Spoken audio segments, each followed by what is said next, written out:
Vesper, issue number 2 from Europe Comics. So it's been a long time since issue 1 came out. Issue 1 came out last year. This is coming out this year, around the same time as the previous issue. So I'm assuming issue number 3 is probably going to come out October of 2023, which, Jesus, if it takes a year to pump out one issue. I will say, there is a lot of care put into this issue. Like the artwork, the coloring, like I can see why it takes a long time. I don't know about a year, but yeah, thankfully for people who don't have like the greatest memory, or at least memory to remember something from a year ago, right from the get-go, they have a character sheet of our important characters and their names, as well as the story so far. So rather than recapping it myself, I'm just going to read off the story so far. Vesper is a half-human, half-chimera hybrid. Her ability to speak the ethereal tongue gives her incredible magical power, which she used in service of Prince Crimson Nyx and his Knights of Nyx to push the Surahi out of Valistil, the holy city of the Ekklesia. Once victorious, Vesper, Crimson, and the Knights of Nyx believed they could lead a peaceful life, but they were betrayed by the kingdom of Celestris and the Ekklesia. Separated from Crimson, Vesper was condemned to have her tongue cut out, but from her severed tongue came a powerful bond with Zarok, a mischievous familiar whom she is now connected to. Zarok is telepathically linked to Vesper and is able to transform into all kinds of weapons. Vesper was healed by Seleucia Nocturna, her mother, before heading back to Celestial to try to save Crimson, but the Amazon is unaware that Crimson has undergone the terrible ordeal known as the Martyr's Deliverance. Yeah, that terrible ordeal was basically making him a eunuch, cutting off his arms and legs, and then skinning him. So you think there's no way he can be alive, but basically they use like magic to keep him alive throughout all this situation. But yeah, there you go. There's the recap. And yeah, let's just get on with this. So there's a huge flashback. I'm going to be skipping that because it's not really important for this issue. Vesper wakes up. She has Zarok, her familiar. And basically, as you probably have seen from the summary, Vesper, her powers come from her speech. She can use spells with her mouth, with her tongue. And since her tongue was cut out, she basically has to talk through Zarok. So Zarok is how she communicates with people now. They share a telepathic bond. And Zarok wants to give Vesper these berries that he thinks are food, but they're actually not. It's called nocivus plants that germinate inside a host and keep the body alive forever while absorbing the ether it produces. Then we get this creature that looks exactly like Emil from Nier, the first one. So I'm kind of wondering if the writer for this series is a huge fan of Yoko Taro, because not only do we have a creature that looks exactly like Emil, but later on, Vesper has one of her eyes taken out and she replaces it temporarily with a flower, exactly like the main character Zero from Drakengard 3. So I wonder if the writer for this is a fan of Yoko Taro, because I can see some of the influence there. But yeah, we see this character. And he's just basically talking to one of the guys who was torturing Crimson. And yeah, we come back to Vesper. And Vesper finds out where the Knights of Nyx are being hidden. And she asks the Knights of Nyx if they want to join her and help her free Crimson. And the new leader says no. Basically, they lost a lot of people, during the betrayal. They just want to live a normal, peaceful life. And they say, I believe Crimson would say the same thing. And of course, Vesper gets pissed off, punches the leader out, and then walks away. And only one of the members, Lars, decides to join. And Lars takes her to meet this other group who the Knights of Nyx have fought before. Basically sees if maybe they want to help, because it's like the whole enemy of my enemy is my ally. The people that Vesper wants to save Crimson from used to fight these guys.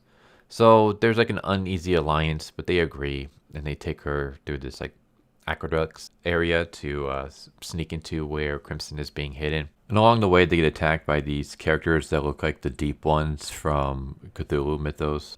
So we get some cool fight scenes. Eventually, they meet Murglis, and it turns out that Vesper was betrayed, and this other race has made a deal with Murglis that if he hands over Vesper, then they will free his people that they captured. And so it turns out that the guy was like, there's one small detail in our deal. You never stated the state that you would recover your people in. And then it shows the people, and they're all like messed up. It looks like a scene straight out of Alien Resurrection, where it's just like all the Ripley clones, the failed ones. It's like that. They're all just kind of messed up. And eventually, the leader tries to attack Muglis, but he gets held down by the guards. And Muglis goes and he shows Vesper what happened to Crimson. And Crimson's just all kinds of messed up. And of course, she starts giving into her rage. And there's like this inner voice that she has. It like represents all of her rage and repressed emotions. And it's telling her to kill these people. And she's like, no, I will not. I'm just kind of like, why not? These people they just straight up said that they're capturing you. They're going to imprison you. They're probably going to kill you. They already cut out your tongue and they tortured and mutilated your lover. Why won't you kill them? But she does. Instead, she just punches Muglis. And then that's when the guards start rushing to capture Vesper, when they get killed by a hail of arrows. And it turns out that the Knights of Nyx have shown up, and they've come to bust out Crimson. And so, Vesper gives Crimson one of the berries to make him immortal. And that way they can safely take him, because otherwise if they move him, they don't think he'd survive the journey. Because this isn't the Rings of Power. A mortal rune isn't. You're not going to be able to like ride a horse on that. But yeah, we have like a cool scene where the leader of the enemies captures Muglis, stabs him in the chest, and then like sacrifices himself by throwing them both off a tower.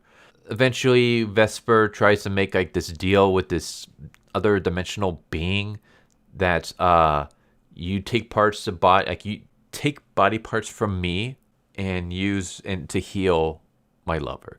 So basically, for example, Crimson doesn't have his eyes, so this creature will take one of Vesper's eyeballs, and then all of a sudden, Crimson's eyes are healed.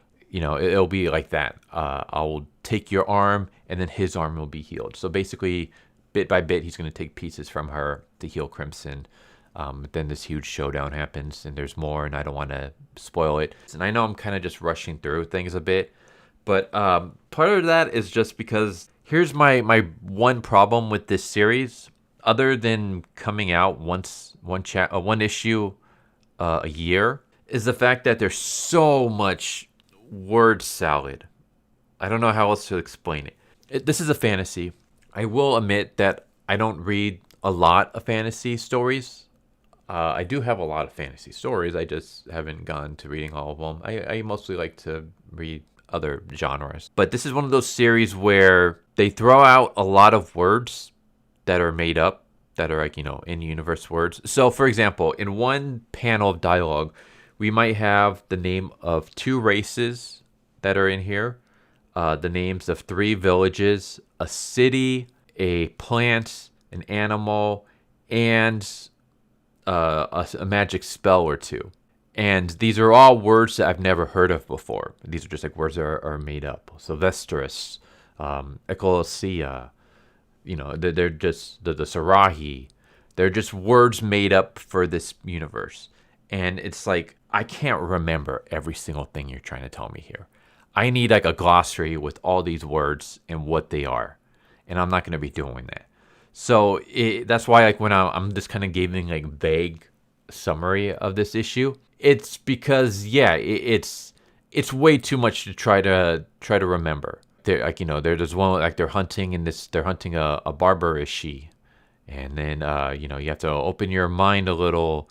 Arethea offers us all. You're giving birth to a soul in pain with chimeras. It's just there's so many words here that are made up for this series. I mean, chimera isn't, but other words are, and it's like I can't memorize all these words, especially since the Europe comics. This is basically like almost like a graphic novel. Like most comics are what, 20 something pages. This is about 54 pages, 54, 55, somewhere around there, that many pages. So you have 54 pages and you're trying to memorize all these things, and it's just, my mind is just kind of like, it's just kind of shot. Like I can't remember every single word, especially not just for this issue, but you're also trying to get me to recollect things that happened in issue 1, which came out a year ago. So now I'm trying to remember like words and places and villages. I'm like, am I supposed to know this city? Was this city in issue number 1? Was I supposed to know this race? Did this race appear somewhere in issue number 1? That came out a year ago. How the hell am I supposed to remember all this stuff? So that's my biggest issue with this series, is that it's one thing if you have a fantasy, and obviously you come up with new locations and races and stuff like that, fine. But this is like every single thing, it has its own name. There is no human. There's some other race. Like every single race, every single plant, every single piece of food, every single animal, every single city, every single town, every single kingdom, every single magical spell, every single dimension, all these stuff have their own created word for it, and trying to memorize it all it's not gonna happen for me. But yeah, cool, beautiful artwork. I will say it's good. Maybe if you're a frequent fantasy reader and you're used to having to memorize all these different words and stuff, this would be easier for you. For me, I'm not. So trying to memorize stuff in a 54 issue chapter, as well as another 60 something page issue that happened a year ago, I'm not going to memorize everything. There's just no way. So yeah, that's my biggest issue with this series. It's just trying to memorize all these damn words. But other than that, and also just the waiting time, waiting a whole year for one issue, even if it's 50 something pages, I don't know. That seems like too much. But we do get beautiful artwork out of it. So yeah, there you go. There's Vesper issue number 2. Kind of a step back from issue number 1. I thought issue number 1 was a lot better, but still an interesting series. But there you go. Hope you enjoyed the video. See you next time. Take care, everybody. Later. So what'd you guys think of that video? I hope you guys enjoyed. If you guys haven't already, please subscribe, hit that bell for a notification, leave a like if you enjoyed the video. And if you didn't enjoy the video, thank you for watching it this far, and I hope the next video is more to your liking.